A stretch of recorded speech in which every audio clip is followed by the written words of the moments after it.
예. 근데 유방암이 이렇게 이제 자가 진단을 해서 조기에 발견되면은 꽤 완치가 쉽다고 들었어요. 하지만 워낙 늦게 발견되면 또 생존율이 좀 그렇게 높지 않다. 뭐 이런 얘기도 들었는데 어떻습니까? 네, 그 유방암은 상당히 치료 성적이 좋습니다. 아, 그렇습니까? 저희 나라 같은 경우에 2010년도에 전체 유방암 환자의 그 평균 생존율, 저희가 5년간 평균 생존율을 1차 완치의 개념으로 보는데요. 이런 5년간 평균 생존율이 거의 90%에 달합니다. 이런 것은 서구 여러 나라 의료 선진국과 비교해서 별로 손색이 없는 아주 좋은 치료 성적이라고 할 수 있는데요. 예. 근데 이제 불행하게도 이런 것들이 병기에 따라서 많은 차이를 보인다는 겁니다. 예컨대 연기암인 상피암은 95에서 100%, 조기 유방암으로 알고 있는 1기, 2기의 유방암 같은 경우에는 85에서 90% 정도의 좋은 그 치료 성적을 보이고 있습니다. 네. 하지만 3기에서는 50%, 4기에서는 20% 미만으로 아주 실망스러운 성적을 이렇게 보이고 있습니다. 예. 이런 것처럼 그 유방암이 조기에 발견되면 충분히 좋은 치료 성적을 보일 수 있을 뿐만 아니라 또 조기에 발견되는 경우에는 유방을 다 절제하는 그런 그 큰 변형이 남는 그런 수술을 하지 않고 일부만 절제한다든지 그다음 뭐 유방을 보건술을 할 수 있다든지 이런 그 미용적인 만족도를 높이면서 치료를 할 수 있기 때문에 조기 진단이 더 중요하다고 그렇게 할 수 있습니다. 그러니까 기별로 이렇게 근데 낮을수록 생존율이 굉장히 높다라는 생각이 들어요. 그런데 병기를 이제 구별을 해주셨단 말이죠. 병기별로 나타나는 증상을 짚어주시면 훨씬 더 좀 빨리 판단하실 것 같은데요. 네네.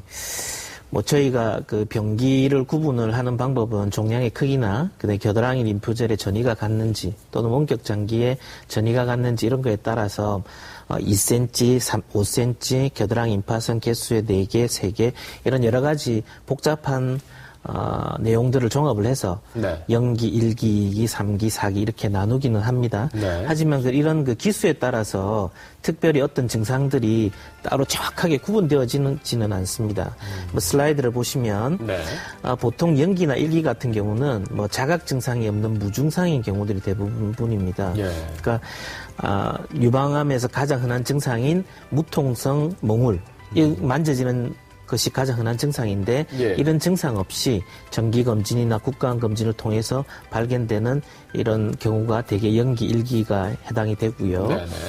저희가 그 다음에 유방의 멍울이 만져지는 경우는 대개 혹의 크기가 최소한 1.5cm에서 2.5cm 이상 되는 경우에 유방의 멍울이 만져집니다. 그래서 유방의 멍울이 만져서 병원에 오는 경우에는 이미 2기 내지 3기 정도, 3기 초 정도까지 이렇게 가게 되고요.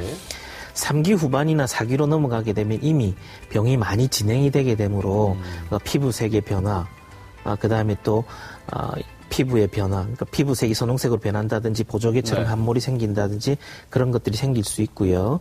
겨드랑이 림프절이나 목의 림프절에 전이가 가서 멍울로 만져지기도 합니다. 또 전이가 되는 경우에는 골통증이나 호흡곤란, 황달과 같은 전신 증상이 같이 동반되기도 합니다.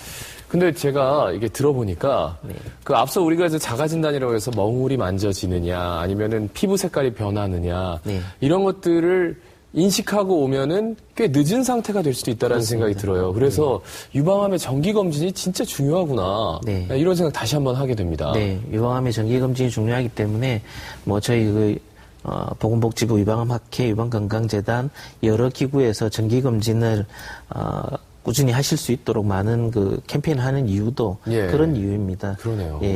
연기에서 1기에만 발견되면은 뭐 생존율이 다른 암보다 훨씬 월등히 좋네요. 네, 그렇습니다.